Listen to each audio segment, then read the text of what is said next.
ইমান দিনে যদি আপোন হৈ থকা কোনোবাই তোমাৰ সৈতে সম্পৰ্ক বজাই ৰাখিবলৈ ইচ্ছা কৰা নাই তেনেহ'লে হতাশ নহ'ব।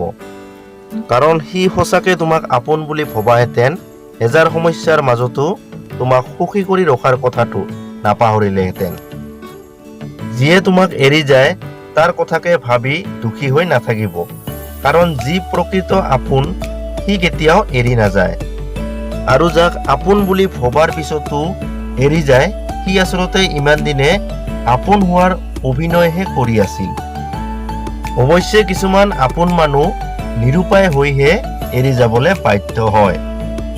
কিন্তু এটা কথা সত্য যে প্ৰকৃত আপোন কোনোবাই পৰ হৈ যোৱাৰ কাৰণটো নিজৰ ভালৰ বাবে নহয়, তোমাৰ ভৱিষ্যতৰ সুখ আৰু শান্তিৰ কথা ভাবিহে এনে কাৰ্যপন্থা অৱলম্বন কৰিবলৈ বাধ্য হয়, যিটোৰ অন্তৰ্নিহিত কাৰণটো তোমাক বুজোৱাৰ একো পথ নাথাকে। তথাপি আপোন কোনোবা পৰ হ'লে মানি লোৱাটো ইমানেই কষ্টকৰ হৈ উঠে যে হঠাতে যি থকাৰ হেঁপাহেই মৰহি যায়। কিন্তু নিজৰ জীৱনটো মা দেউতাৰ পৰা পোৱা ডাঙৰ আশীৰ্বাদ। তেনে ক্ষেত্ৰত আনৰ বাবে নিজৰ জীৱনটো জানো শেষ হ'বলৈ দিয়া উচিত। জীৱনটো আমি এবাৰেই পাওঁ। এই সময়ছোৱাত মৰম, হিংসা, সন্মান, অপমান, সফলতা, বিফলতা, উৎসাহ, নিন্দা ইত্যাদিবোৰ পোৱাটো স্বাভাৱিক।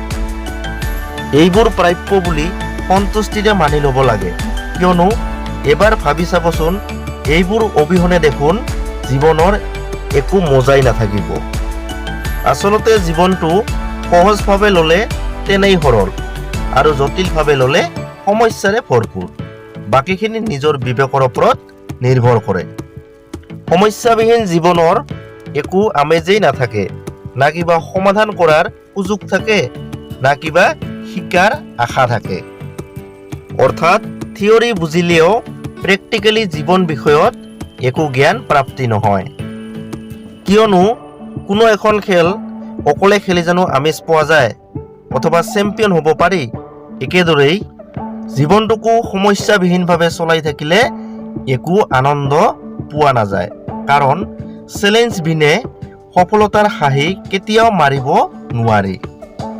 যিমান সমস্যাই বাট আগভেটি নধৰক কিয় সকলোবোৰ ধৈৰ্যৰে সমাধান কৰি আগুৱাই যাব পাৰিলেহে জীৱনটো সফল হয় অথবা জীৱনত সফল হ'ব পাৰি। যদিহে ভিডিঅ'টো ভাল পালে প্লিজ লাইক এটা দিব, আৰু আগলৈ এনে ভিডিঅ' চোৱাৰ ইচ্ছা থাকিলে চেনেলটো ছাবস্ক্ৰাইব কৰি আমাৰ এই সৰু পৰিয়ালটিৰ এগৰাকী সদস্য হ'ব বুলি হৃদয়েৰে আশা কৰিলোঁ। ধন্যবাদ।